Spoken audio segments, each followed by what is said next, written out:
To our Professor Dr. Bukhan, good day. I am Janmar M. Asbido, a senior high school teacher 2 from Bayugan City Senior High School. I'm already 5 years in DepEd and teaching UCSP and philosophy. Today, I'm going to share my study about the title of my research is Students' Attitude Towards the Transition of Learning Delivery Modality to Limited Face-to-Face Classes. What are the gaps of the study? According to GADO 2018, one of the most significant factors which affects students' academic success is their attitude towards school, lessons, and academic success. Attitude could be a tendency for people who organize thoughts, emotions, and behaviors towards a psychological object. Human beings are not born with attitudes, they learn them afterward. In line with this, the researchers want to determine if the students' attitude toward the upcoming limited face-to-face classes implementation will affect their performance, motivation, and interest in learning through the physical interaction. As per the preceding discussions, the primary goal is to determine the students' attitude toward the transition of the learning modality to limited face-to-face classes.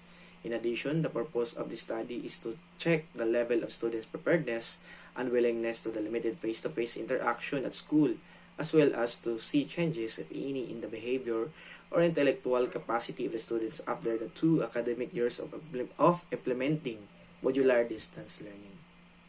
The statement of the problem. This study aims to determine the students' attitude toward the transition of the learning modality to limited face-to-face classes. It seeks to answer the following questions. What is the demographic profile of the respondents in terms of sex, age, grade level, and area of specialization? 2. What is the attitude of the students towards the transition of the learning modality to limited face-to-face classes in terms of 1. Learning motivation, 2. Time management, 3. Learning task. Number 3. Based on the result of the study, what intervention program may you propose? Significance of the study. The study, when completed, would be benefited the following individuals: students, teachers, parents, the Department of Education, and the general public. The result of the finding would enable students to develop a positive attitude which could lead to academic performance in the limited face-to-face setting. The development of the discovery would help sensitize parents on how to encourage their children to develop positive attitude habits through the information that would be provided in the study. Teachers would see the result of the findings as applicable, especially in discharging their duties in the school. This would be achieved through the accurate information that would be provided in the study.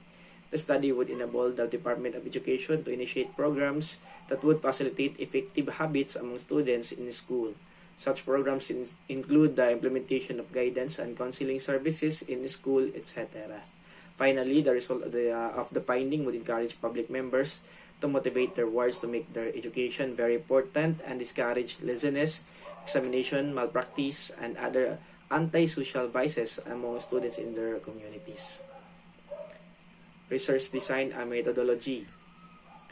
The researcher will employ a descriptive research design in the study to determine and systemically examine the data about the students' attitude toward the transition of learning delivery modality to limited face-to-face classes.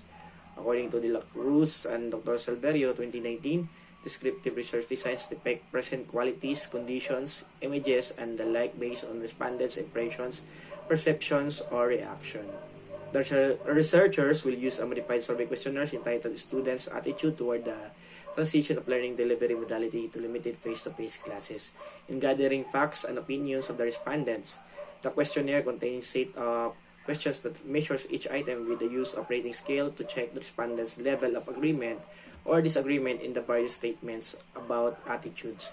The questionnaire made by the researchers consists of 2 parts. The first part is the demographic profile of the respondents, and the second part is the attitudes of the respondents towards the transition to limited face-to-face classes. Sampling and sample size.